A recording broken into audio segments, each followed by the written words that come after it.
of Revelation. It's a couple of interesting chapters. We want you to just listen, and if you've got questions, feel free to contact your small group leader or one of our leadership team, and we will answer those questions for you. So let's get started this morning with chapter 17 and 18. Thank y'all for being here, small group. Let's do question 1 from chapter 17. Revelation 17 and 18 do not chronologically follow the judgments in chapters 15 and 16. So in other words, this happens before, chapter 17 happens before chapters 15 and 16. Chapter 17 describes the judgment referred to in Revelation 14:8. Write down what you learn from Revelation 14:8. Somebody share that with us. Kristen, what did you discover? It says that Babylon lured all those around her into sin, and that Babylon will fall. Babylon will fall, absolutely.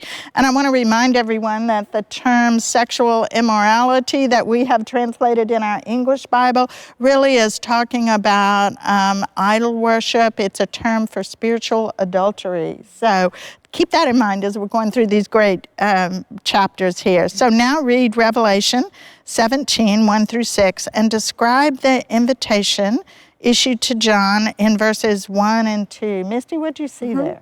The invitation came from an angel, and he says to John, "Come, and I will show you the judgment of the great prostitute who is seated on many waters, with whom both kings and the world have committed sexual immorality." Absolutely. Interesting 6 verses there. So what do you learn about the cast of characters in verses 1 through 6?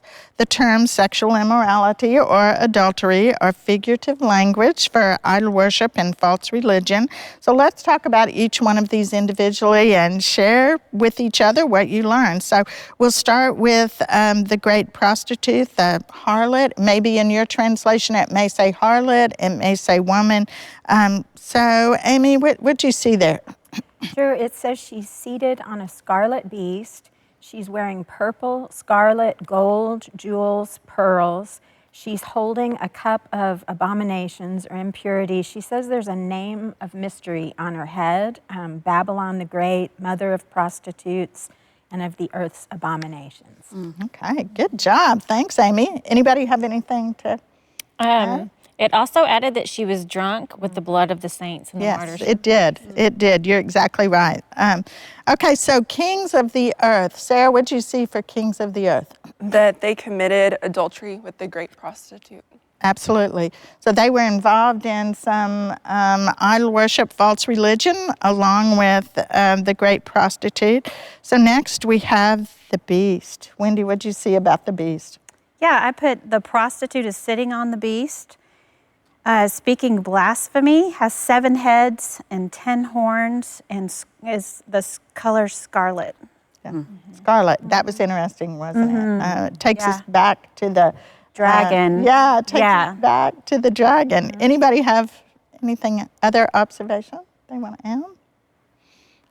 Okay. It was curious to me that it said in the wilderness. That stood out to me. We've gone back and forth between John being in heaven, John being on earth, John being in heaven, John being on earth. So now he's back on earth, and it takes him out to a desolate place to see these crazy characters that we're seeing here. So, okay, so who has something for Babylon? What did you see with Babylon? Well, what stood out to me over and over is that she's called the Great. So it brings a lot of imagery to me of her power and size and kind of domination maybe at the time. And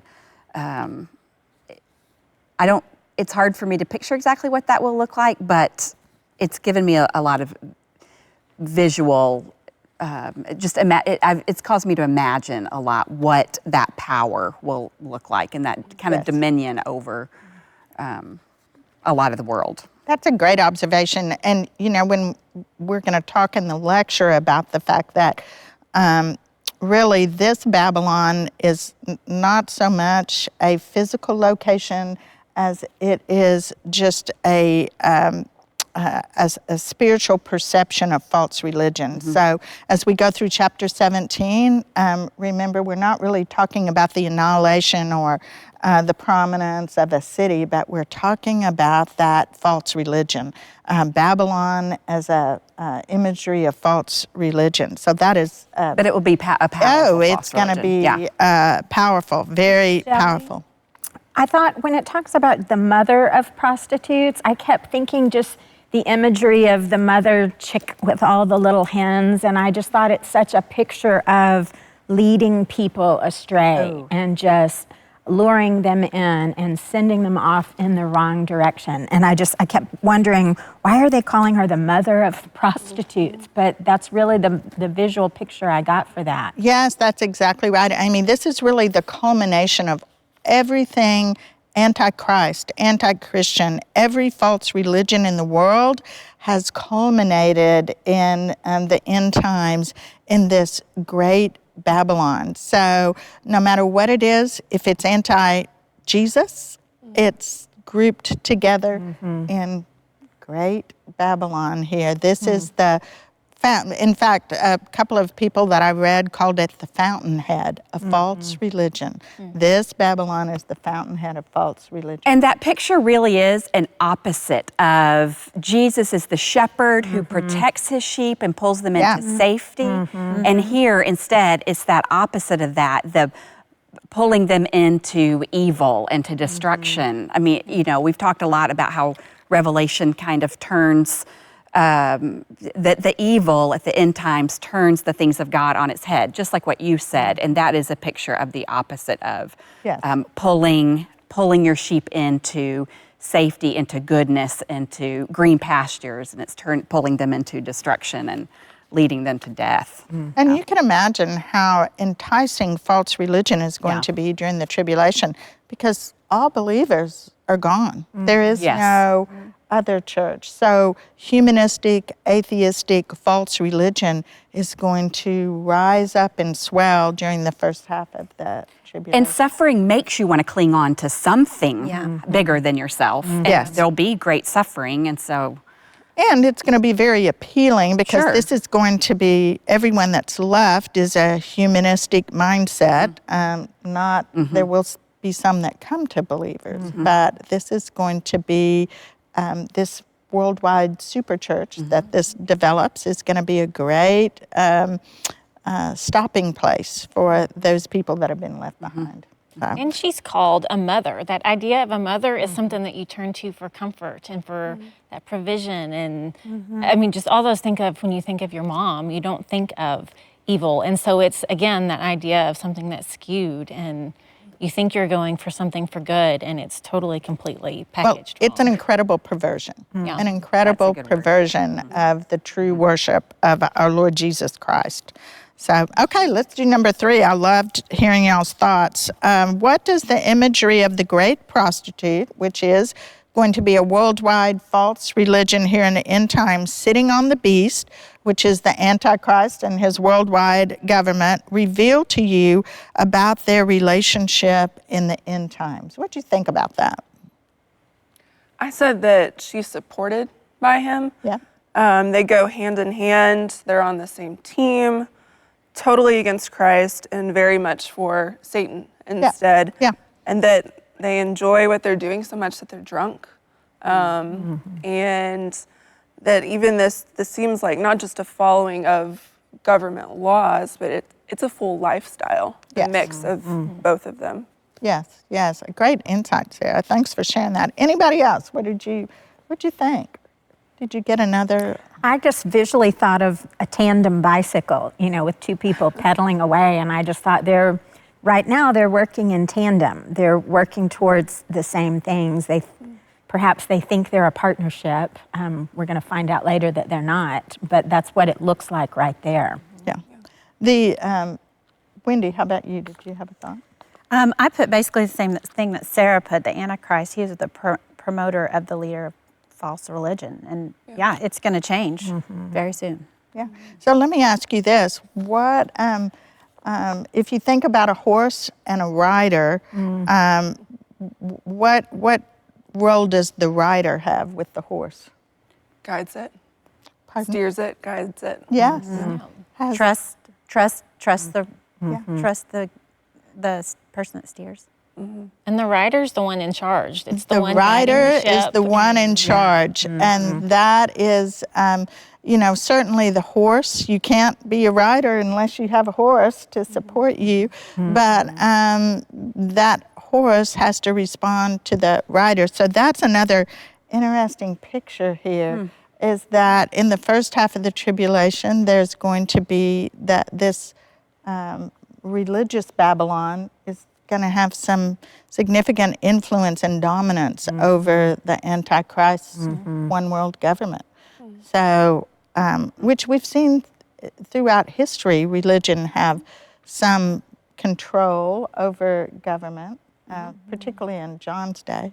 So, okay, so what evidence do you see of persecution of the saints under this false one world religion? Wendy, what'd you see? That opposes anyone who worships God, persecutes the followers, kills them, kills followers of Christ. And the quote that Kristen mentioned, the drunk with the blood of the saints and the martyrs. Yes. It's just an awful imagery of their feelings know, towards it God's people. It's a not a pretty thing to imagine. And to be drunk on something is like it's excessive. It's not just this little bit. It is an excessive amount. So it is that's not great. going to Yeah. be something that is only like here or there. It's going to be, I think, widespread for anyone who is a believer. Yeah. So thank you for those thoughts. Compare and contrast the woman in verse 4 with the bride of the Lamb in Revelation 19, 7 and 8. Who wants to share that? I don't mind. So the woman is wearing purple and scarlet clothing with gold jewelry made of gems and pearls, while the bride of the Lamb was given the finest of pure white linen. The bride has prepared herself for the Lamb, while the prostitute has made her bed, so to speak, with the kings of the world. Her gold goblet that she's holding contains her immorality, while the pure bride is covered with the good deeds of God's holy people. So complete different. Complete opposite. Yeah. Yes, complete opposite. Great job, Sarah. Anybody else have an observation there? Well, I thought she's really adorned herself with all these material things. Yes. And that's really the glory. And even her immoral deeds are kind of covered up. They're in this golden cup. And I thought the contrast there is the bride in just that simple fine linen is letting the righteous deeds. That's what shines and what the glory comes from there, So just a totally different approach. Yes. Amy, that and is it great. says- I love that thought. I struggled a little bit to kind of visualize the difference between them, but I love that idea of the simplicity of the fine linen, and it lets the inner beauty of a righteous life. Wow, that's great. Yeah. Well, and it says with that she was given. Exactly. So that passive understanding of, the Lord is the one who's giving it Yeah, to her yeah. and not this taking on herself. Oh, that's good. Yeah. Yeah. Yeah, that's true. It was hard when I studied this to think of her being pure and in this bright linen, and then the prostitute with the blood. I just thought, wow, that's not a great, not a great thought to have in your head. Anybody else? Good observation. Good. Okay, question 4, read Revelation 17, 7 through 14. John's angelic tour guide interprets his vision for him. What new information do you learn about the beast in verse 8? Kristen, what did you see there? It says he was and is not and will rise from the bottomless pit and go to destruction. Yeah, that was new stuff for us, wasn't it? So question 5, how does Revelation 13:3 shed light on the phrase was and is not and is to come? This is something to think about. Who wants to share? I will. I wasn't sure about this, but he had a mortal wound Yes? and he was healed. maybe somehow imitating Christ's death and resurrection. Yep. Yep. And the earth responded by following him. Yes. They were yes, marveled They were at it. fascinated. Yeah. Yeah, they did. Anybody else? What'd you think about this? Well, this idea of a perversion of the truth keeps coming to mind, but it stood out to me that because of that healing, he gained all of these followers, whereas when Jesus was brought back to life, obviously he did, I mean, the church began then, but the whole world didn't Yes. marvel at Yes. that and Yes. believe all of a sudden. So there's that perversion of the truth again and the glory of God. Yeah, and that interesting.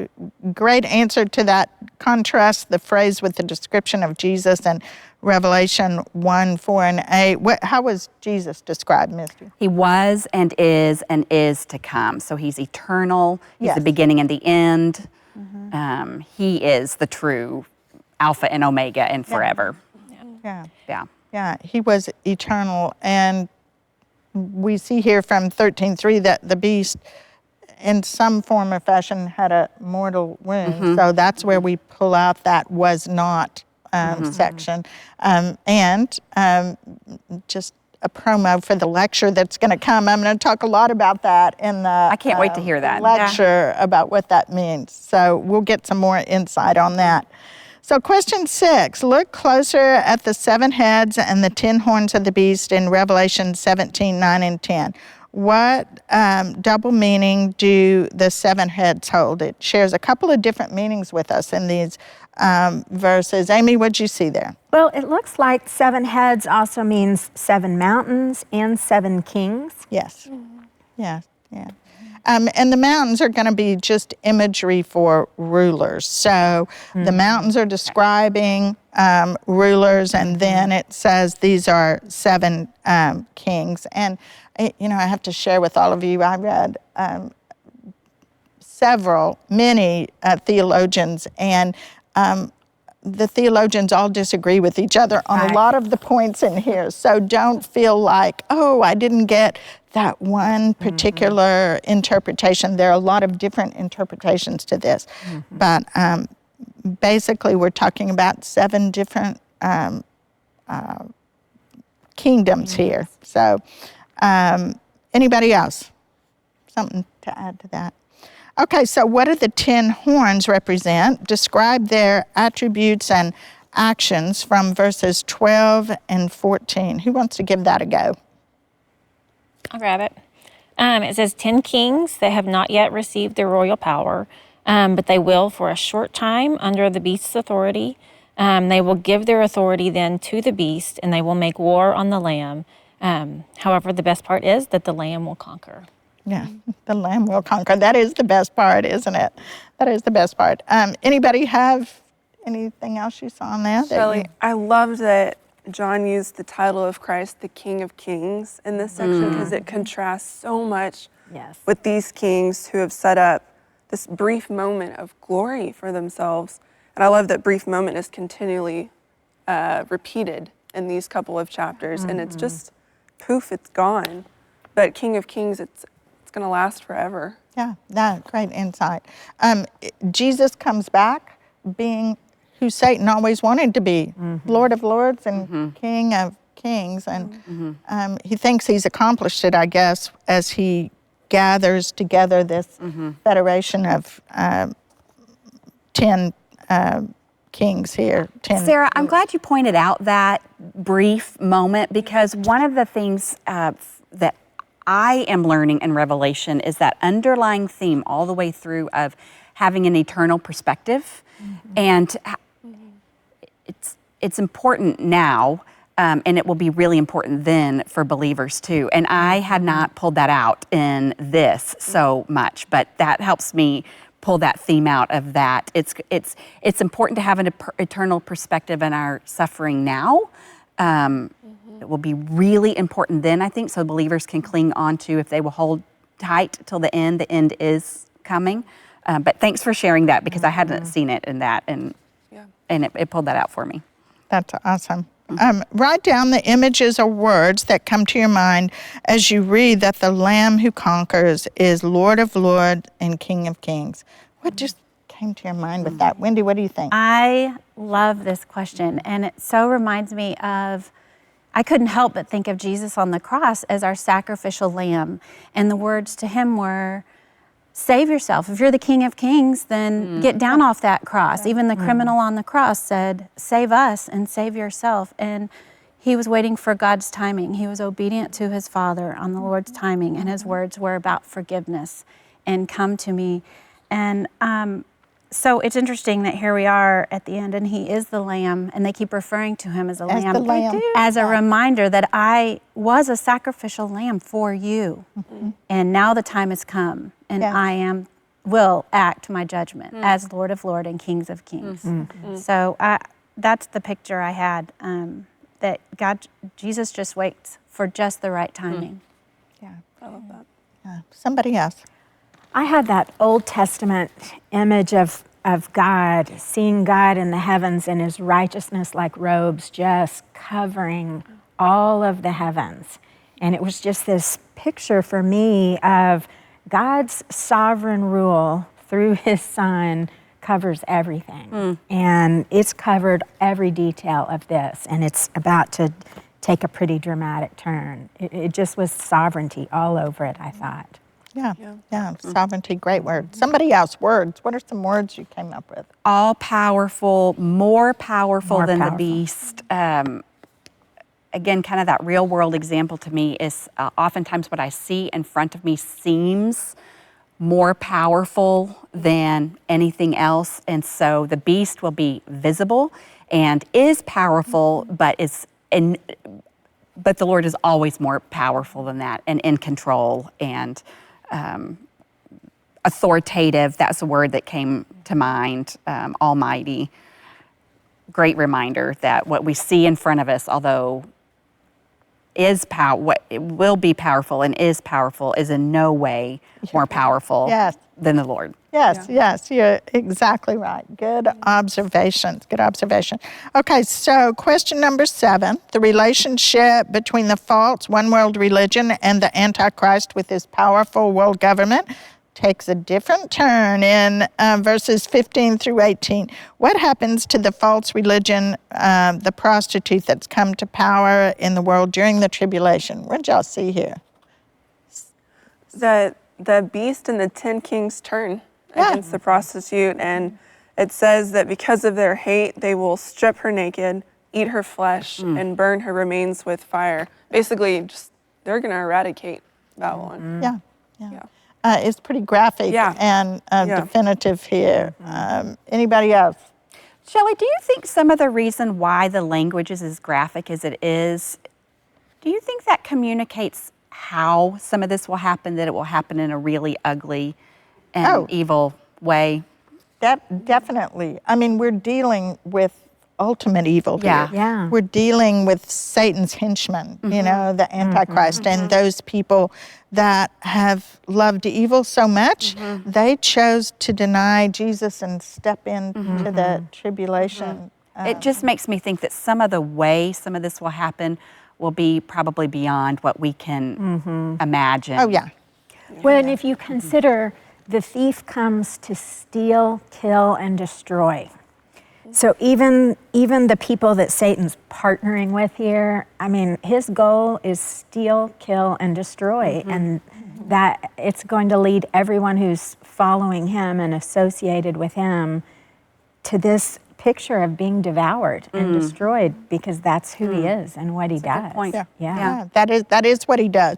And when you think about all the places we've read these horrible judgments happened, and the people didn't repent. I mean, there's not a lot of regret or feeling bad about what's accomplished. So I imagine graphic is probably true. And this destruction of religious Babylon, the worldwide superchurch, happens at the midpoint of the tribulation. So that's where we are in our timeline here. And who is the one, these are the people that take down the church, but who orchestrates the downfall of false religion, everyone? God. Yes. Amen. Amen. God is the one that truly orchestrates. This is kind of like the end of the movie when the white horse rides in. You know, God really accomplishes that here. So what perspective does this give you into world events that we are currently facing? Read Proverbs 19:21 and Psalm 22:8. Okay, so we have some things going on in our world today, which is why we're 6 feet apart here on our video. So what do you think? What perspective does this give you? I loved these verses. I would have liked them anytime, but aren't they amazing in light of what's going on now? And I wrote down, although it feels like the world is out of control, God is totally in control. And then in Proverbs, God's purposes will stand. And I loved that reminder that God rules over the nations, Yes. every nation, every tribe, every language, every tongue, at all times. It's my anchor in the storm. Yeah. Yeah, good way to put it. Good way to put it. Somebody else, what did this remind you of, Well, Sarah? the verse in Psalm 22 really just highlights how we are creation Yeah. and He is creator. We are but dust. Yeah. So we need to bow before Him and trust that He's doing what's best. I love that. I love that. We do need trust, don't we? Yeah. And I think that Proverbs verse speaks into it too, because it talks about, man makes many plans, but only God's will stand. I think the reason we feel out of control is because our plan doesn't match what God has already planned and put forward in motion. And so when my plan starts to fall apart and, I'm having to do kids from school, do school with my kids at home and try to balance work and my husband and all of the stuff that's going on at home, and how do we get groceries because there's no toilet paper, just all of the panic that sets in. It's because my plan has been changed or averted from what I expect it to be.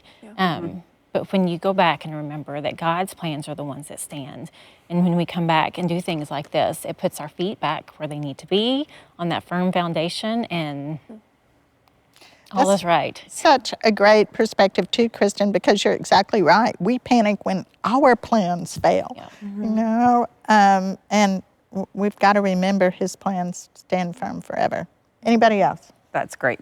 I love that. Yes, Thank you. That's an that encouragement to me today. that is and this great. week, and, yeah. Okay, so let's move on to chapter 18. In chapter 18, we're really talking more about Babylon as a political and economic center of the world, more like the physical city of Babylon. And it is destroyed at the end of the Great Tribulation. We're in the end of chapter 16. This is when this really happens. What stands out to you about the destruction of Babylon after reading verses 21 and 24? So we're going to go straight to the end of chapter 18 here. So what did you see about the destruction, Amy? Okay, this might have been my favorite question in the whole set. First, their destruction will be swift, total, deserved, and just. But I loved the way they described it. No music, no craftsmanship, no light, no celebration, no joy.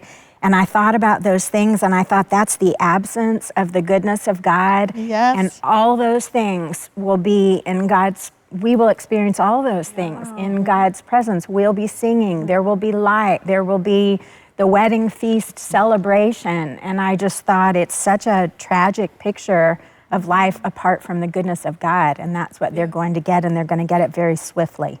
Oh, that's great. I love that. Anybody else have something to add? Well, and it says that they can no longer hear the bridegroom. That is Jesus. So I think that picture of no light is just that symbolism of, if God is light and they can no longer hear, No light. it's done. And I also thought they went from the greatest on earth to they were lowered with the same violence, double that they had shown the saints of Christ.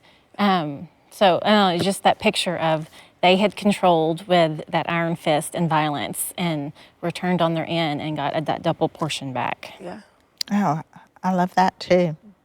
Okay, so write a description of the sins committed by this economic and political world power center according to verse 3. Wendy, what'd you see? Second part of question 9. Okay. Spiritual infidelity. The kings have joined Babylon in idol worship, doing as they please without regard to God. The merchants were rich from power and luxurious living, most likely taking advantage of their people, corruption, stealing, lying. Yeah, that's kind of it in a nutshell. Anybody have something else they want to add? This is wealth and materialism at its ultimate height here. Pretty interesting description. So describe God's judgment seen in these verses. Misty, what did you see about God's judgment? That he paid back double Yes. for her deeds, torment for torments, all those plagues in a single day, the death, the mourning, the famine, the fire. It is total justice and destruction Yes. of evil Yeah. Yeah. So how quickly is that going to happen, Misty? in a single day. Yeah, in a single day. Yeah, and when it talks about in a single day and a single hour, it's on a particular date, and it happens so quick that that's why they describe it as an hour here. Okay, question number 10. Read Revelation 18:11 through 20 and make a list of those who despair over the loss of this economic and political power center. Look back at verse 9. Sarah, who's up in arms here? Verse 9, the kings who had committed adultery with her. And then verse 11, the merchants of the world. Verse 17, the captains of the merchant ships, the passengers, the sailors and crew. Yeah. So summarize for us what these people have lost as Babylon is destroyed. They lost in sharing in her luxury. Yeah. They lost business because she bought from them. And I'd also say they lost their hope in their life. There goes their livelihood. Yeah. Because what was their hope? To basically have life here on this earth and have Their wealth and their luxury. Profit, You know? profit and Yeah. luxurious Yeah, things. That yeah. was it. Yeah. Yeah. Which we have some of that in our world today, don't we? We're a part of some of that as well, that when we put our hope in the luxurious life around us. This was a convicting question to me. I know that this is not talking about believers, but I think it's a warning for all of us to check our own spirits for how much I crave comfort. Yes, comfort, which we're Luxury. Kristen just luxury. talked Yeah. about. The grocery shelves Yeah. are a little bit empty Yeah. out. So. Which, Misty, that reminds me back when God commands his people in verse 4 to come out of her. And I don't think he would give Yes. that warning Yes. unless there is that temptation. To That is a avoid. great point, Sarah. That's right. I love that. Yeah. And we have to remember there were people living in Babylon that had come to faith. Right. Christ, Right. You know, during this, which is why he's having them come out. And it wouldn't be an easy thing, I think, to leave that, just like it wouldn't be easy for us, too, if God called us to step out of the comforts we have or the ease we have just because of the time and the place we live in right now. You know, if God said, this is too much for you, I feel like you're being too tempted by this right now, why don't you go live in a tent in the woods? And it would be hard. Yes, it would be hard.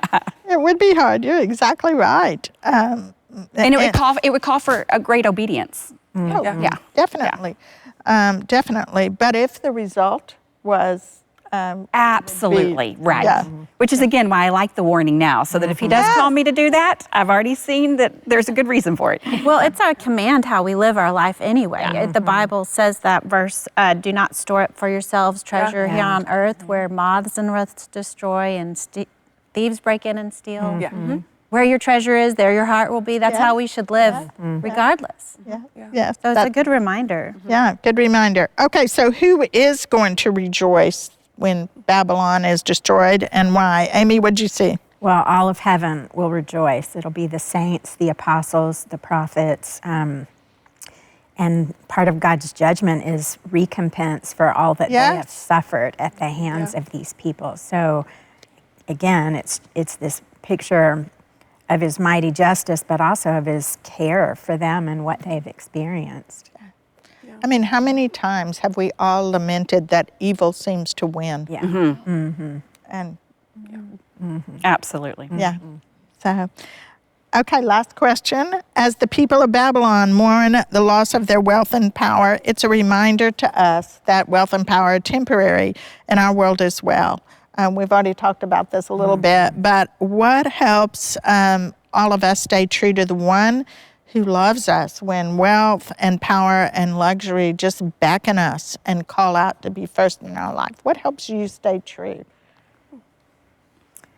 Well, I wrote down the verse that Wendy just shared with us, lay up for yourself treasures in heaven. And I just have to always be mindful that these material things aren't good or bad, but they're not eternal and they'll burn up. And if I'm living just for those things, there'll be nothing left of that. So just this reminder to keep thinking about heavenly treasures and care the most about the things God cares about, the eternal things. Yes, that's exactly. Great answer, Amy.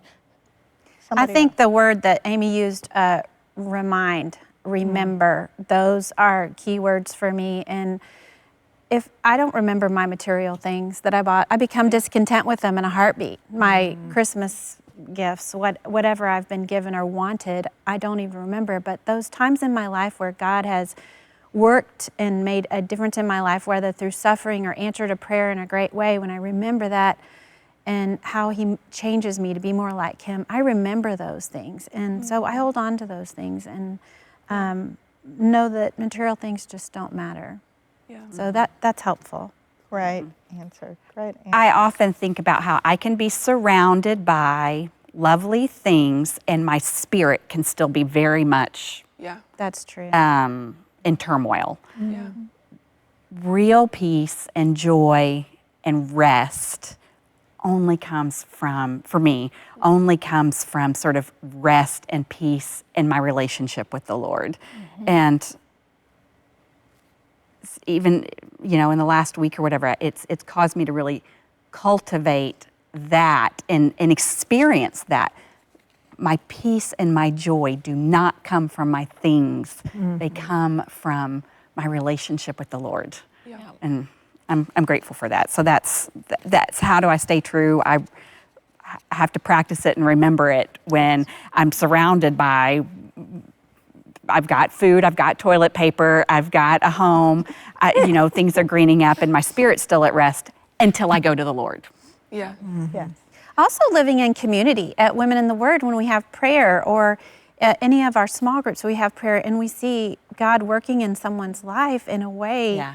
that only God can do. I mean, Yeah. that is powerful to me to remember God's the one that changes our hearts and changes lives. Yeah. Well, and at a time like this where, we are social distancing and we're keeping our space and I loved last week when we got to come together online and our small group was texting back and forth. Well, we got to watch this small group discussion and it was just a joy that, Satan can try to put up these barriers between us and separate us as God's people and as his family, but he can try, but it's not going to work because we have a way to get together as believers no matter what.